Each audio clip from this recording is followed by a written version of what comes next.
morning. Hope all of you are fine. So today we are going to continue the same chapter, the Mauryan Empire. And especially today we are going to learn about Ashoka's Dharma, which are the code of conduct propagated by Ashoka after the Kalinga War. The Kalinga War, that means when Ashoka captured Kalinga, today's Orissa, that Kalinga War was a turning point in the life of Ashoka. Okay? He then started propagating a new way of life or a new religious, so to say, order or the way of life or the code of conduct. Because after the Kalinga War, he happens to see in the Kalinga War around 150,000 people were imprisoned.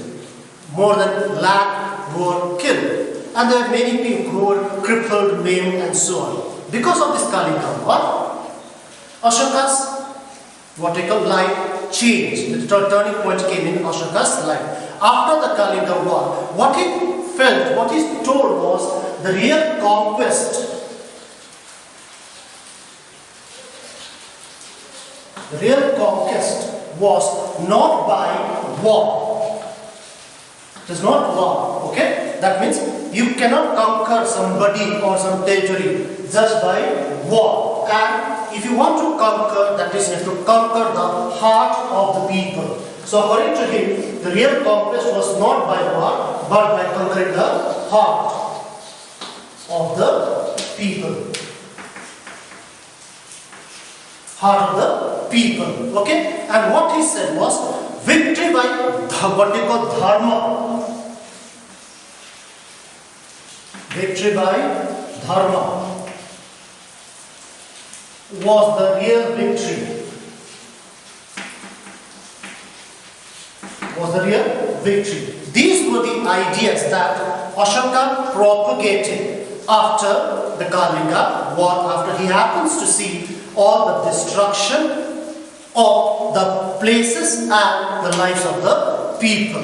So then he comes up with a new way of life. It is a code of conduct, okay, the moral way of life, known as Dharma. Known as Dharma. Now, Dharma is a Prakrit word. Prakrit is one of the local languages at that time. It is a Prakrit word for the Sanskrit word.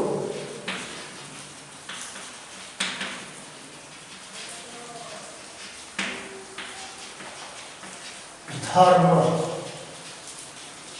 So what is Dharma? To divide it literally, it is the Prakrit word for the Sanskrit word Dharma. Today, modern period, we can call it a religion. But at that time, it was not a religion, but it was a way of life, the code of conduct. Okay? Now, Ashoka wanted his subjects to follow the principles of Dharma. Now, the sources about the Dharma are his own edicts.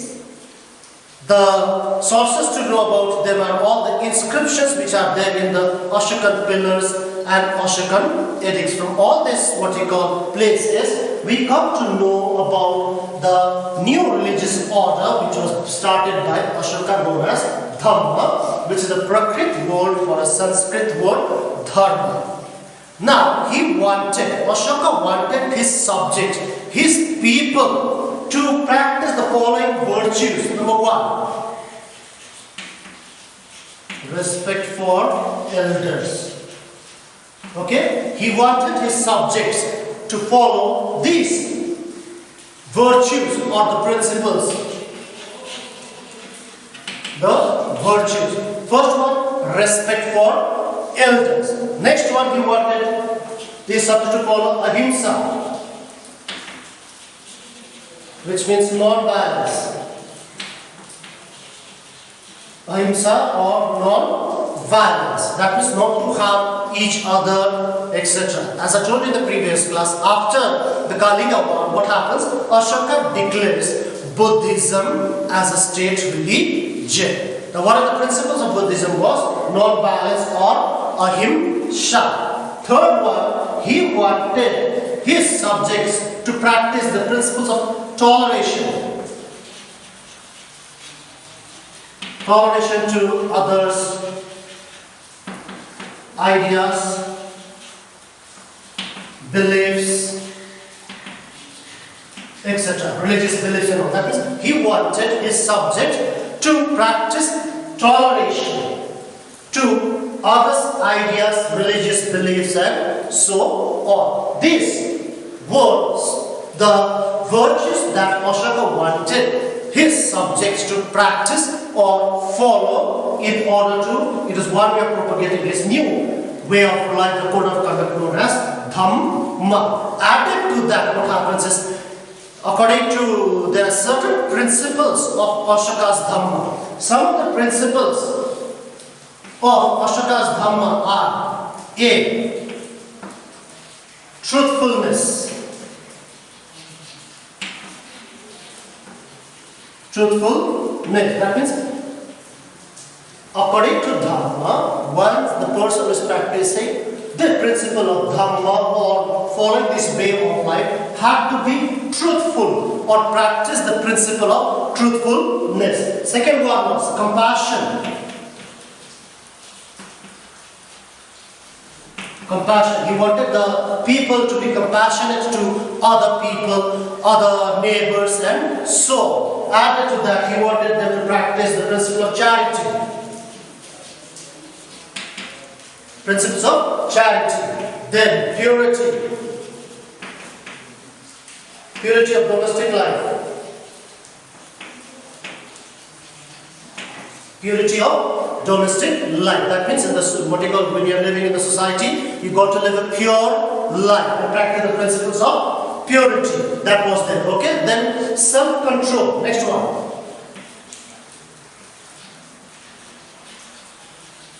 Self-control. Now these were some of the principles that Ashoka wanted his people, not only his people, other people to follow the principles of Dharma. The principles of Dharma, some of the principles were be truthful, practice the principles of truthfulness, be compassionate to other persons, not only persons, even to animals, and practice the principle of charity, purity of domestic life, and practice self-control. Okay, self-control. Now these were some of the principles of Dharma, the idea, religious idea propagated by Ashoka after the Kalinga war. Is it clear? What is Dharma?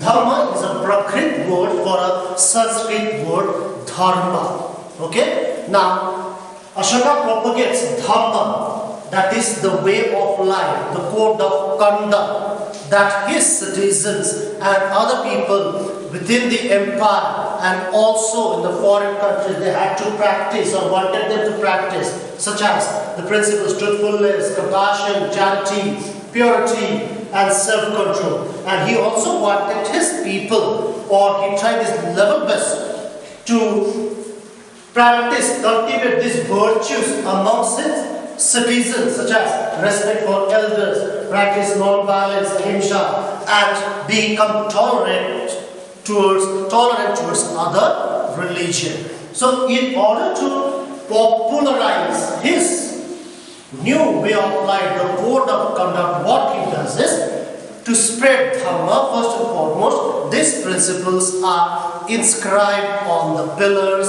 on the rocks, etc. So they become the edicts which the citizens were supposed to follow. Added to that, he appoints new class of officers. They are known as Dharma Mahamatras. One. Dharma Mahamatras. This was a group of people who were given the duty to propagate, to preach the principles of Dharma. And these were the officers or ministers or a group who were supposed to spread Dharma within the empire. Added to that, what happens is he appoints religious missionaries.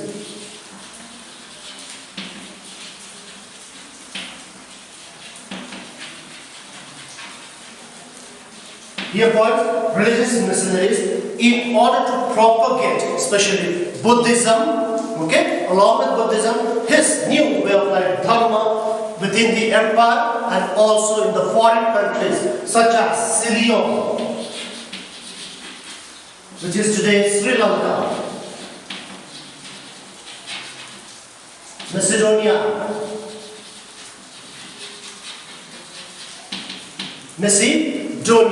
and also in Egypt. So these were the steps taken by Ashoka in order to preach or popularize Buddhism.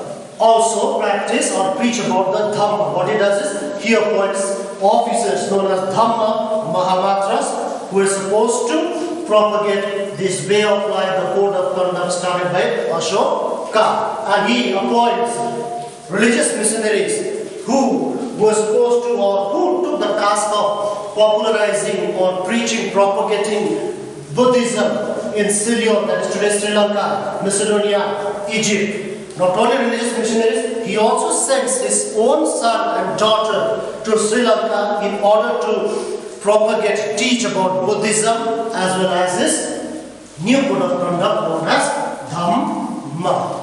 So if you are able to grasp this much, this is more than enough. And with this we come to the end of the chapter, the Mauryan Empire, which started in India in the 4th century BC, started by Chandragupta Maurya, then succeeded by Bindusara, then we have Ashoka. In this chapter we learned about the various sources from where we get information or we can collect information with regard to the Mauryan Empire, its administration. And some of the sources were among the literary. We have what?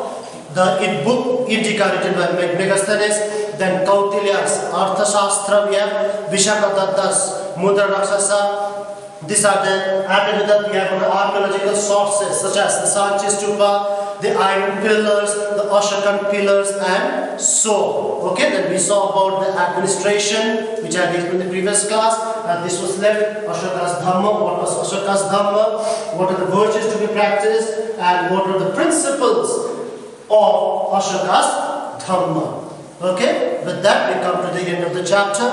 Do go through the textbook and the question answer, especially the objectives at the end of the textbook. Okay, so this much for today. Stay well and all the best. Thank you.